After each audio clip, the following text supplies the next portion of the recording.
नमस्कार साथियों, हंस वाहिनी के इस YouTube चैनल पर आप सभी लोगों का एक बार फिर हार्दिक स्वागत है। आज अपन इतिहास की इस कक्षा में हम पढ़ने वाले हैं एक बहुत ही महत्वपूर्ण राजवंश को, और वो राजवंश है चौहान राजवंश। साथियों, पिछले कक्षाओं में हमने गुर्जर प्रत्याहार वंश के बारे में बेहतरीन तरीके से अध्ययन किया। जितना हो सके उतना हमने किया, जहां से प्रश्न आ सकता था वहां तक किया, और फिर प्रश्नोत्तर भी किए। तो अब अगले अपने इस सीरीज में, अपने इस श्रृंखला में हंस वाहिनी की तरफ से आप लोगों को जो सुविधा दी गई है, उस सुविधा के तहत अब हम चलते हैं अपने अगले बिंदु पर, और वो अपना अगला बिंदु आज का रहेगा चौहान वंश। साथियों, जब भी चौहानों की बात की जाएगी पृथ्वीराज चौहान को याद किया जाएगा, लेकिन ध्यान रहे हम केवल पृथ्वीराज चौहान को पढ़कर ही कहानी खत्म कर देते हैं, लेकिन उसके आसपास भी बहुत सारी चीजें थी चौहानों में, और क्या क्या हमें जरूरत है और क्या क्या हम पढ़ सकते हैं, और कहां कहां से प्रश्न पिछली परीक्षाओं में पूछ लिए गए हैं, उन सब पर अपन गहन चर्चा करने वाले हैं। और यह ध्यान रहे, मैं आप लोगों को इतिहास इस प्रकार पढ़ा दूंगा, उंगलियों पर याद कर लोगे आप लोग, उंगलियों पर, रटना तो भूल जाओगे। तो कैसे करते हैं शुरू अपनी श्रृंखला को। सबसे पहले हमें हमारा जो बिंदु है वो क्या है भाई, चौहान राजवंश। बिंदु क्या है, चौहान राजवंश। हमारा जो बिंदु है आज का वो है चौहान राजवंश। जब भी चौहानों की बात की जाएगी एक चीज हमें जरूर याद रखना होगा, और वो क्या, सबसे पहले हम किसी वंश को पढ़ेंगे तो एक चीज हम पढ़ते हैं इनकी उत्पत्ति से संबंधित है, यानी चौहानों की उत्पत्ति। तो मैं उसी प्रकार बताता हूं, आप लोग पहले भी इस प्रकार पढ़ चुके हो। चौहानों की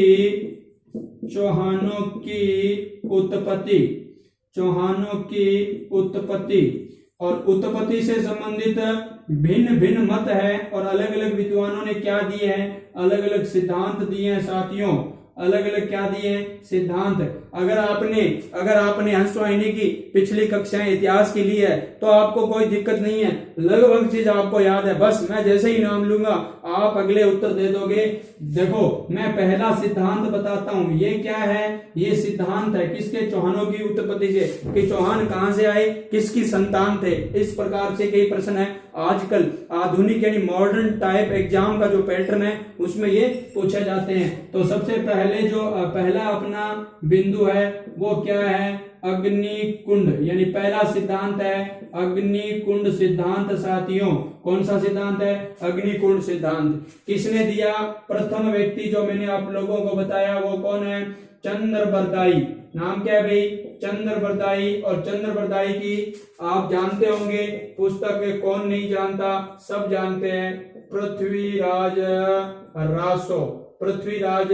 रासो में इन्होंने ये बताया कि चौहानों की उत्पत्ति किससे हुई, अग्निकुंड से हुई। साथियों ध्यान दे, प्रश्न कैसे आएगा, पूछा जाएगा अग्निकुंड सिद्धांत किसने दिया, चंद्रबरदाई ने। किस ग्रंथ में, पृथ्वीराज रासो, जो इनका खुद का एक ग्रंथ था। और एक बात यह आएगी कि इसका समर्थन भी किसी ने किया था क्या, इस बात का किसी ने माना था क्या समर्थन। तो मैं आप लोगों को बता दूं, यानी एक विद्वान आते अपने नैणसी, यानी मुहूर्त नैणसी। अगर बात आती है सूर्यमल मिश्रण की, तो मिश्रण जी ने भी इसका क्या किया था, समर्थन किया था, और जोधराज ने भी क्या किया था, समर्थन किया था। तो मैंने यहाँ पर आपको पहला नाम चंद्रबरदाई बताया है, उसके बाद मैंने कहा नैणसी, मुहूर्त नैणसी, सूर्यमल मिश्रण और जोधराज। इन लोगों ने अग्निकुंड से उत्पत्ति मानी है। किसकी साथियों, चौहानों की। और मैंने आपको ये बताया अग्निकुंड था क्या, एक गुरु थे यानी मुनि, जिनका नाम था वशिष्ठ। वशिष्ठ जी क्या काम करते हैं, आबू में एक क्या करते हैं, यज्ञ करते हैं, और इस यज्ञ से कितने पुरुष निकलते हैं, 4 पुरुष। पहले पुरुष का नाम आपको याद होगा, मैंने एक अच्छा सा ट्रिक बताया था, पिपी सिसी। आपको कैसे याद करना है, पिपी सिसी, ठीक है। तो ये याद कर लेना ट्रिक के रूप में, पिपी सिसी। तो पी का क्या आ जाएगा, सबसे पहले प्रत्याहार की बात कर चुके हैं हम, पढ़ भी चुके हैं विस्तार से। और उसके बाद क्या होगा, परमार, प्रत्याहार, परमार। और उसके बाद क्या होगा,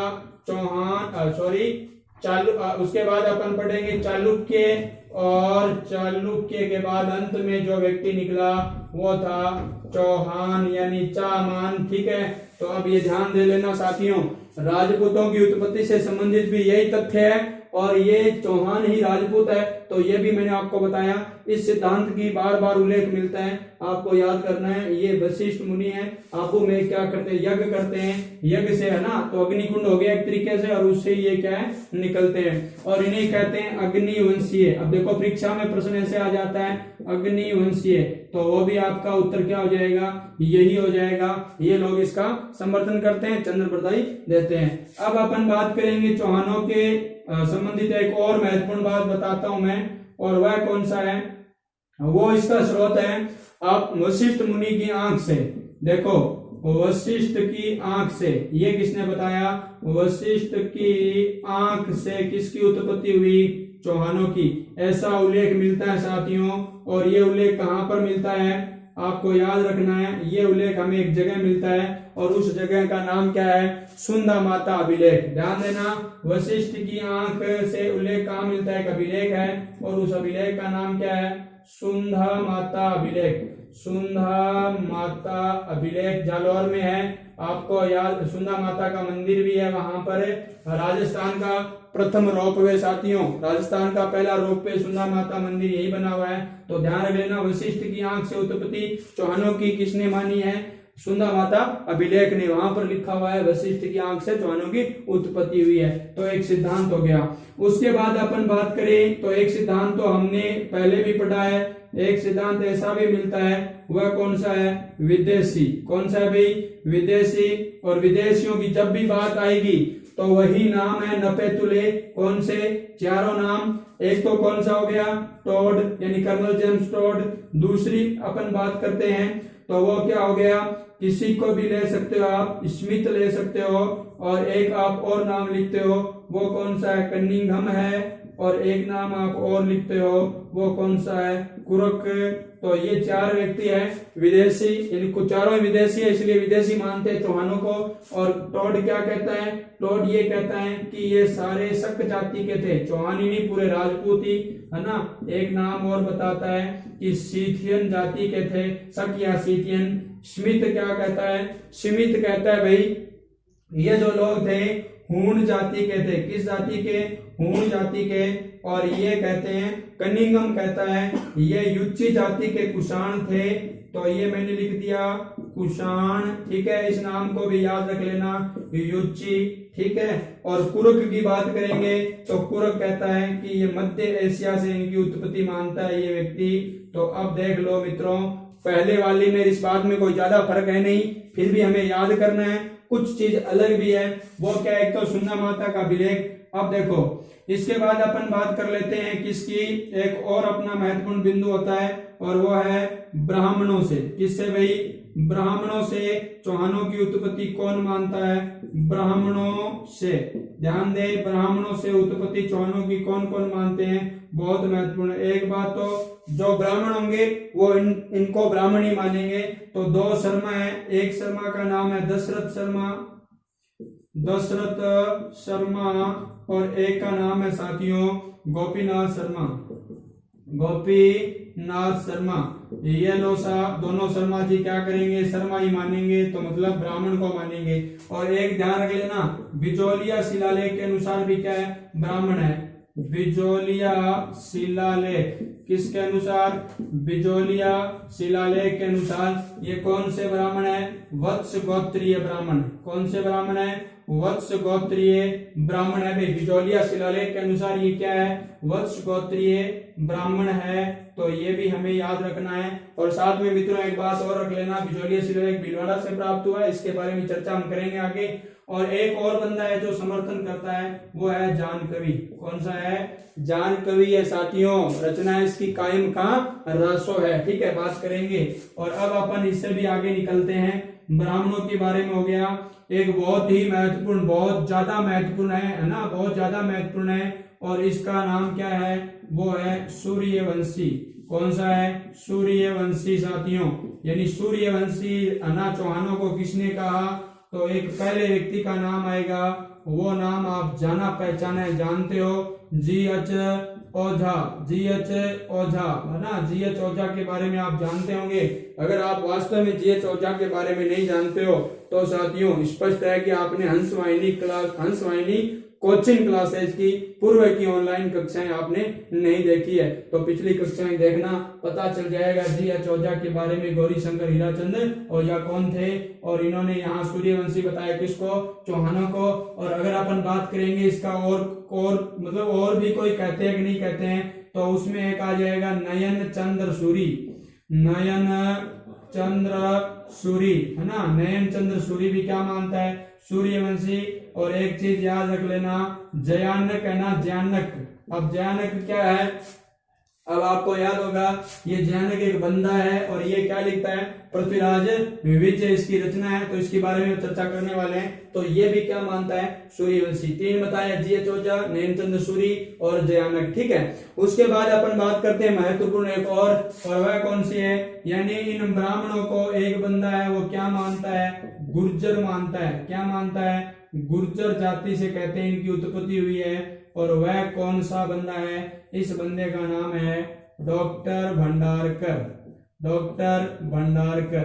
तो ध्यान दे साथियों, बड़ी महत्वपूर्ण बात हमने यहाँ पर की है, राजपूत मतलब चौहानों की उत्पत्ति से संबंधित है। तो पीछे हमने जो किया था लगभग करीबन या ना ये चीज मिल रही है और हमें याद भी हो गई है। तो अब आपको उस चीज को बार बार रटना नहीं है, केवल सुनना है और समझना है, ठीक है। और उसमें जो चीज नहीं है उसको ऐड करते जाओ बार बार। अगर आप ट्राई करोगे है ना, ट्राई अगेन है ना। और हिंदी में भी अपने एक आपको याद होगा, करत करत अभ्यास ते जड़मती होत सुजान, रसरी आवत जावत है शिल पर पड़त निशान, ठीक है। तो बार बार अभ्यास से ऐसा सब कुछ हो सकता है। आप ऐसा लिख सकते हो, एक बार आप ऐसा ट्राई करना, शुरू करना और ये अपने आप बिना देखे बना देना, मतलब याद हो जाएगा। सबसे पहले मैं रिवीजन के तौर पर बताता हूं। बात कर रहे हैं अपन चौहान राजवंश की। सबसे पहले बात आएगी इनकी उत्पत्ति कहां से हुई है या आए कहां से थे, ये किसकी संतान थे। तो चौहानों की उत्पत्ति सबसे पहले अग्निकुंड सिद्धांत की बात की। अग्निकुंड सिद्धांत दिया किसने, चंद्रप्रताई ने, जिसकी रचना का नाम क्या है, पृथ्वीराज रासो है। ये पृथ्वीराज चौहान के मित्र भी थे। एक थाल मरण एक थाल जन्म के बारे में भी चर्चा मिलती है। और अग्निकुंड के सिद्धांत के अनुसार क्या बात थी कि वशिष्ठ जी ने आबू में ना, माउंट आबू सिरोही में एक यज्ञ किया और यज्ञ है ना में कितने पुरुष निकले, 4 है ना। चारों कौन कौन से थे, PPCC, प्रतिहार, परमार, चालुक्य, चौहान। वशिष्ठ को तो आप जानते ही हो, इन दिनों रामायण चल रही है, तो राम के जो कुल गुरु थे वो कौन थे, वशिष्ठ ही थे, ठीक है। तो अब अपन बात करते हैं किसके बारे में, ये इसके बारे में। और इसका समर्थन कौन करता है, मुहूर्त नैन्सी राजस्थान का अबुल फजल, और उधर सूर्यमल भीषण राजस्थान के राज्य कवि और जोधराज, ठीक है। अब अपन बात करते हैं दूसरे सिद्धांत की। साथियों मुझे लगता है आपको याद हो रहा है दूसरा सिद्धांत क्या है, वशिष्ठ की आंख से, ठीक है। तो ये वशिष्ठ की आंख से इनकी उत्पत्ति कौन मानते, बार बार परीक्षाओं में प्रश्न पूछा गया है। और आगे भी आप जाओगे छपा मिलेगा, सुंदा माता अभिलेख, जहां पर राजस्थान का सुंदा माता मंदिर है, जालौर में है, राजस्थान का प्रथम रोप वे यानी रस्सी का है ना, रस्सियों के ऊपर जो चलने का है। तो ध्यान रख लेना, मैं आप लोगों को बता देता हूं। अब अपन बात करते हैं अगले की, वो कौन सा है, विदेशी। और विदेशियों में 4 नाम आएगा, टॉड, उसके बाद मैंने आपको बात बताई स्मिथ की, उसके बाद है ना कनिंघम की, और उसके बाद कुरुक की। तो टॉड क्या कहता है, शक या सीतियन, कनिंघम क्या कहता है, कुषाण, स्मिथ क्या कहता है, हूण, और लास्ट में हमने बात किसकी की, कुरक की। तो कुरक कहता है मध्य एशिया। कितना आसान हो गया। और उसके बाद अपन चर्चा करते हैं किसकी, ब्राह्मणों से। तो ब्राह्मणों से दशरथ, 2 ब्राह्मण है, दशरथ शर्मा और एक कौन सा शर्मा, गोपीनाथ शर्मा। एक बिचौलिया शिलालेख ये बात बताता है, वत्स गोत्रीय ब्राह्मण चौहानों को। और लास्ट में जानकवी की रचना का इनका रासो। उसके बाद सूर्यवंशी 2 व्यक्ति प्रमुख है, GH ओझा यानी गौरीशंकर हीराचंद ओझा और नयन चंद्र सूरी। साथियों जयानक पृथ्वीराज विजय का लेखक है, तो वो भी ये मानता है कि सूर्यवंश से उत्पत्ति हुई थी। अब देखो ये जो सिद्धांत है, मैं एक अच्छी बात बता रहा हूं, परीक्षा में प्रश्न आया हुआ है, सर्वमान्य सिद्धांत कौन सा है, सर्वमान्य सर्वमान्य सिद्धांत है सूर्यवंशी। सर्वमान्य सिद्धांत कौन सा है? सूर्यवंशी है। ये बहुत महत्वपूर्ण बात है। सर्वमान्य सिद्धांत कौन सा है? सूर्यवंशी है। ठीक है, ये थी। और गुर्जर किसने माना? डॉक्टर भंडारकर ने। ये चौहानों की उत्पत्ति से संबंधित बात हमने पढ़ी है साथियों। मुझे लगता है आप लोगों को याद जरूर हुई है ये ना। और जब तक याद नहीं होगी तब तक मैं आप लोगों का पीछा तो नहीं छोड़ने वाला, क्योंकि हम जीतेंगे आखिरकार ना, हमें जीतना ही है। ठीक है, हार तो मानेंगे नहीं। ठीक है, तो अब अपन बात करते हैं चौहानों से संबंधित कुछ और विशेष तथ्यों की, जो कि परीक्षा की दृष्टि से बहुत महत्वपूर्ण है। अब देखो, यह तो हमने बात की उत्पत्ति से। अब मैं आपको बताता हूं, एक प्रश्न ऐसे भी आता है, चौहानों का मूल स्थान। कौन सा स्थान भाई? मूल स्थान। और ये किसका बात अपन पढ़ रहे हैं? चौहानों की। तो चौहान यानी चौहानों का मूल स्थान। ठीक है, तो ये चौहान और अपन इनका क्या पढ़ रहे हैं? मूल स्थान। मूल स्थान की बात आएगी तो दो तथ्य आएंगे। एक तथ्य तो अपना ये होगा बिजोलिया शिलालेख के अनुसार। ध्यान देना भाई, बिजोलिया शिलालेख भीलवाड़ा से प्राप्त हुआ है। बिजोलिया शिलालेख है। और जब बिजोलिया शिलालेख की बात करेंगे अपन है, तो इसमें एक चीज याद रख लेनी है। बिजोलिया शिलालेख के अनुसार चौहानों का मूल स्थान कौन सा है? सांबर है। कौन सा भाई? सांबर। कौन सा है? सांबर। अब बात मैं सांबर से शुरू करने वाला हूं मित्रों। पहले मेरी बात आप समझो और फिर उसको याद कर लेना और लिख लेना। ये जैसे एक झील है, मैंने एक झील बना दी है और ये मैंने एक झील बना दी है। इस झील का नाम क्या है? सांबर झील है। ठीक है, सांबर झील है। इस क्षेत्र का नाम भी सांबर ही है। तो इस झील के क्या होता है? चारों ओर, कहते हैं कि ये चारों ओर का इलाका है। यहाँ पर ना चारों ओर ये जो झील होती है ना, सांबर झील, यहाँ जो झील होती है, उस झील का निर्माण भी, सांबर झील का निर्माण भी कौन करवाता है? 551 ईस्वी में वासुदेव चौहान। वासुदेव चौहान। ये बात मैं नहीं कह रहा हूं, कौन कह रहा है? ये बिजोलिया शिलालेख कह रहा है कि 551 ईस्वी में वासुदेव चौहान द्वारा सांबर झील का निर्माण, सांबर झील का निर्माण, जब ये निर्माण करवाएगा तो इसलिए इसे कहते हैं सांबर झील का प्रवर्तक। बात वही है, इसलिए इसे कहते हैं प्रवर्तक। किसका? सांबर झील का। इसे क्या कह देते हैं? प्रवर्तक कह देते हैं। तो आपको वैसे ही याद हो गया। ठीक है, सांबर झील का प्रवर्तक कौन है? वासुदेव चौहान है। किसके अनुसार? बिजोलिया शिलालेख के अनुसार। अब मैं आपको बता रहा हूं, 551 ईस्वी में वासुदेव चौहान ने सांबर झील का निर्माण करवाया और यही इसी 551 ईस्वी में यहाँ पर चौहान सत्ता की क्या की? स्थापना की। चौहान वंश की स्थापना की। ठीक है, और एक बात याद रख लेना मेरे मित्रों, इसने चौहान वंश की स्थापना भी की। और कब की? 551 ईस्वी में। और इसने झील का निर्माण भी करवाया। अब मैं आप लोगों को ये बताता हूँ, ये सांबर झील का पूरा एरिया, यहाँ जो लोग हैं, यहाँ मतलब इनके लोग रहते हैं। तो इस पूरे सांबर का प्राचीन नाम की बात करें तो सपाद लक्ष था। क्या था? सपाद लक्ष। ध्यान देना भाई, सांबर का प्राचीन नाम क्या? सपाद लक्ष। और इस सपाद लक्ष की राजधानी हुआ करती थी और उस राजधानी का नाम क्या था मित्रों? वो था छत्रपुर। ध्यान देना भाई, छत्रपुर बहुत महत्वपूर्ण प्रश्न है, बार बार परीक्षा में आता है। और ये छत्रपुर वर्तमान में कौन है? नागौर है। तो नागौर का प्राचीन नाम क्या है? छत्रपुर है। सांबर झील का, सांबर का ये भाग है, इसका प्राचीन नाम क्या है? सपादलक्ष। तो सपादलक्ष क्षेत्र था और इस क्षेत्र में कौन हुए? चौहान। इसी का प्राचीन नाम अब सांबर है। ठीक है, और प्राचीन नाम सपादलक्ष था। इसकी राजधानी क्या थी? छत्रपुर। और ये छत्रपुर वर्तमान में क्या है? नागौर है। बात समझ गए होंगे साथियों। तो ये था वासुदेव चौहान। बिजोलिया शिलालेख के अनुसार अब दो बात आई है, एक तो मूल स्थान और एक चौहानों का संस्थापक। चौहानों का संस्थापक। ठीक है, तो दोनों बात मैंने एक साथ आपको यहाँ पर बता दी है। ये बात पहली है बिजोलिया शिलालेख के अनुसार। अब मैं एक चीज और बता देता हूँ, यहाँ आप लोगों को बताता हूँ। एक अपने पास अभिलेख मिलता है, हर्ष अभिलेख। कौन सा? हर्ष अभिलेख शिलालेख। हर्ष शिलालेख या प्रशस्ति भी कहते हैं। शिलालेख के अनुसार हर्ष शिलालेख के अनुसार चौहानों का मूल स्थान। ध्यान देना भाई, किसके अनुसार? हर्ष शिलालेख के अनुसार चौहानों का मूल स्थान, चौहानों का मूल स्थान। किसके अनुसार? हर्ष शिलालेख के अनुसार चौहानों के मूल स्थान की बात की जाएगी साथियों। तो एक नाम याद रखना है आपको, और वह कौन सा है? अनंत प्रदेश। कौन सा है? अनंत प्रदेश। ठीक है, अनंत प्रदेश। और ये अनंत प्रदेश अब आपसे पूछ रही है कहां पर है, तो आपको ये उत्तर देना है सीकर के आसपास का क्षेत्र। सीकर के आसपास का क्षेत्र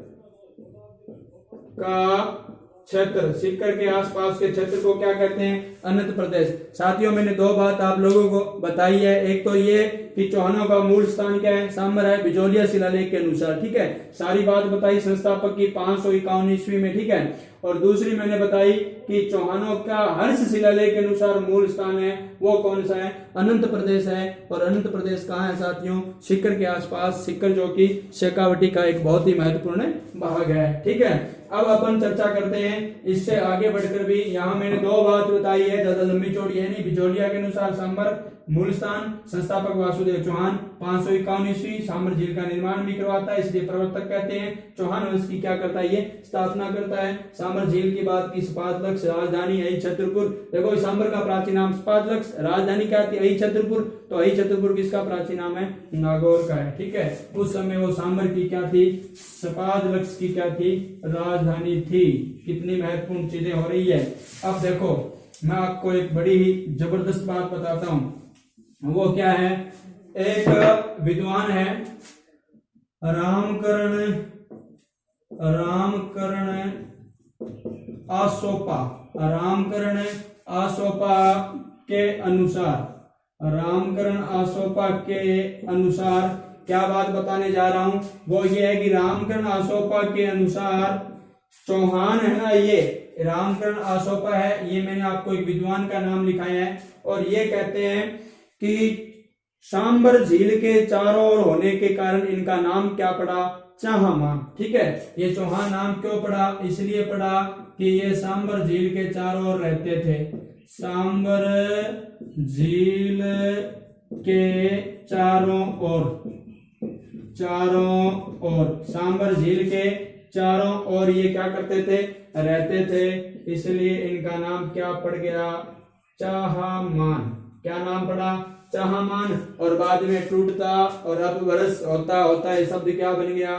चौहान बन गया। ठीक है, तो अब मैं आप लोगों को एक बात ये बताई, एक और महत्वपूर्ण बात है जो मैं आपको बता देता हूं, और वो कौन सी है? वो ये है, आप जानते होंगे एक बंदा है और उसका नाम क्या है? जानक। क्या नाम है? जानक। और जानक की अपन बात करेंगे तो इस जानक की पुस्तक है जिसका नाम है पृथ्वीराज विजय। क्या नाम है? पृथ्वीराज विजय। पृथ्वीराज रासो किसका है? चंद्रप्रदाय का। और पृथ्वीराज विजय किसकी रचना है? जानक की। तो जानक के अनुसार इस पृथ्वीराज विजय में क्या उल्लेख है? जानक की पुस्तक है पृथ्वीराज विजय में क्या उल्लेख है? चलो इस ब्रैकेट को हटा देते हैं। जानक की पुस्तक या ग्रंथ पुस्तक में, जानक की पुस्तक पृथ्वीराज विजय में चाहमान शब्द की व्याख्या की है। ये जो शब्द ऊपर लिखा हुआ ना, चाहमान शब्द की व्याख्या मिलती है भाई, की व्याख्या मिलती है। आपको ऐसे याद करना है, व्याख्या मिलती है। और वह व्याख्या कौन सी मिलती है? देखो चाहमान शब्द की व्याख्या ऐसे मिलती है। ये देखो क्या है? चाह। ये क्या है? ये क्या है? मैं। और ये क्या है? न। तो इसकी व्याख्या ऐसे मिलेगी। इस चाह का अर्थ निकाल लिया है चाप, है का अर्थ निकाल लिया है हरी। क्या निकाला? हरी। मैं का क्या निकाल दिया? मान। ठीक है, चाह मान, ये मा लगा ना, मान। और नय का क्या हो गया? नीति। नय का क्या हो गया? नीति। अब इसकी व्याख्या इस प्रकार दे दी कि चा का अर्थ हो गया चाप, यानी धनुष चलाने में क्या? प्रवीण। धनुष चलाने में निपुण। चलाने में क्या हो गया? निपुण। अब ऐसे प्रश्न भी परीक्षाओं में आ जाते हैं, है ना? धनुष चलाने में निपुण। और ये क्या है? हरि। हरि का मतलब हो गया, यानी हरि विष्णु के लिए आता है। तो ये क्या था? वैष्णव भक्ति, है ना? वैष्णव भक्ति रखता था। वैष्णव, तो ये भी याद रखना है, वैष्णव भक्ति में ये क्या था, निपुण था और उसको भली प्रकार से ये मानता था वैष्णव धर्म को, ठीक है। और मान है ना, ये क्या है, मास है, मान है, मान सम्मान रखने वाला, मान सम्मान रखने वाला, यानी अतिथियों का मान सम्मान रखने वाला, ठीक है। तो ये इसकी व्याख्या हो गई। और न्याय का अर्थ है नीति, यानी नीति पूर्वक या नीति कुशल शासन, है ना, शासक, नीति कुशल शासक, ठीक है। तो अब देखो मैंने इस शब्द की क्या कर दी व्याख्या, ये बात मैं नहीं कह रहा हूं साथियों, ये बात जयानक कह रहा है, जिसकी रचना का नाम क्या है, पृथ्वीराज विजय है, और उसमें चामान शब्द की क्या करता है, व्याख्या करता है, कौन है, जयानक। तो ये भी आपको बड़ी महत्वपूर्ण चीज है, याद हो रही होगी, है ना। अब अपन क्या करते हैं, इससे भी आगे चलते हैं ना, याद हो गया होगा। देखो दो बात बताइए, रामकर्ण अशोका क्या कहते हैं, रामकर्ण अशोका कहते हैं जो सांबर जो झील है, ये जो सांबर झील है, इसके चारों तरफ रहने के कारण इनका नाम क्या पड़ा, चामान, ठीक है। और जयानक अपनी इस पुस्तक में पृथ्वीराज विजय में कहता है कि इस चामान शब्द का मैं अर्थ बताता हूं, इसकी व्याख्या क्या होती है। एक तो चा फिर धनुष को धारण करने वाला है, हरि यानी भगवान विष्णु की भक्ति करने वाला, तो वैष्णव भक्ति या वैष्णव धर्म को मानने वाला अनुयायी, और मान सम्मान रखने वाला, ठीक है। और नय नीति कुशल शासक या नीति पूर्वक शासन करने वाला। ये बात थी इनकी, यानी इन चौहानों से संबंधित। अब देखो, अब यहां से भी प्रश्न आए हुए हैं। अब मैं आपको एक बड़ी महत्वपूर्ण बात बताने जा रहा हूं, और वो क्या है, वो है इनकी शाखा से संबंधित। तो सबसे पहले जब हम पढ़ेंगे तो एक चीज पढ़ेंगे, इन चौहानों की शाखाएं कितनी है और उनके संस्थापक कौन से हैं। तो मैं यहाँ इस प्रकार आपको समझा रहा हूं, आपको याद भी हो जाएगा। चौहान वंश किसकी बात कर रहे हैं, चौहान वंश की बात कर रहे हैं, ठीक है। और अब अपन चौहान वंश को शुरू करें तो हमें पता है सबसे पहले चौहान वंश कहां से शुरू होता है, सांबर से। अभी बात कर ली है बिजोलिया शिलालेख के अनुसार सांबर, और सांबर के चौहान, ठीक है, सांबर के चौहान, तो मैंने सीधा लिख दिया सांबर। अब मैं आपको यहाँ एक बात और बताता जाऊंगा साथ साथ में, सांबर के चौहानों की बात की जाएगी तो ये प्रश्न पूछा जाएगा, जो मैं अभी खाली छोड़ रहा हूं, अभी इनको क्या करने वाले हैं, भरने वाले हैं। देखो अब इसकी शाखा इस प्रकार निकल जाती है। सबसे पहले अपन बात करेंगे इधर, तो अजमेर, इधर क्या करेंगे, अजमेर के चौहान, और यहाँ पर भी ये डिब्बा खाली पड़ा है, अभी इसको भरने वाले हैं। तो इधर यहाँ क्या है, नाडोल, देखो यहाँ पर क्या है, नाडोल है, तो नाडोल की बात भी अपन करते हैं, नाडोल, ठीक है। और ये लो सा नाडोल हो गया, और नाडोल के नीचे भी जगह खाली, क्यों कि हमें ये भरना होगा कि इस चौहानों की शाखा का संस्थापक कौन था।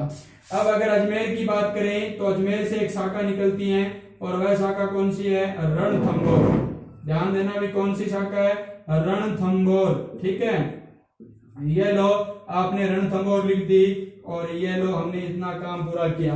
अब अपन बात करेंगे साथियों, यहाँ से भी 3 शाखा निकलती है। एक शाखा की बात करेंगे तो वो अपनी हो जाएगी जालौर, कौन सी हो जाएगी, जालौर। एक शाखा निकलेगी साथियों, मेरे प्यारे साथियों, सिरोही। और तीसरी शाखा निकलेगी साथियों, वो कौन सी होगी, हाड़ा, कौन सी होगी, हाड़ौती, कौन सी होगी, हाड़ौती। अब मैं आप लोगों को ये जो चीज बता रहा हूँ वो थी क्या, आप लोग समझे हो कि नहीं समझे हो।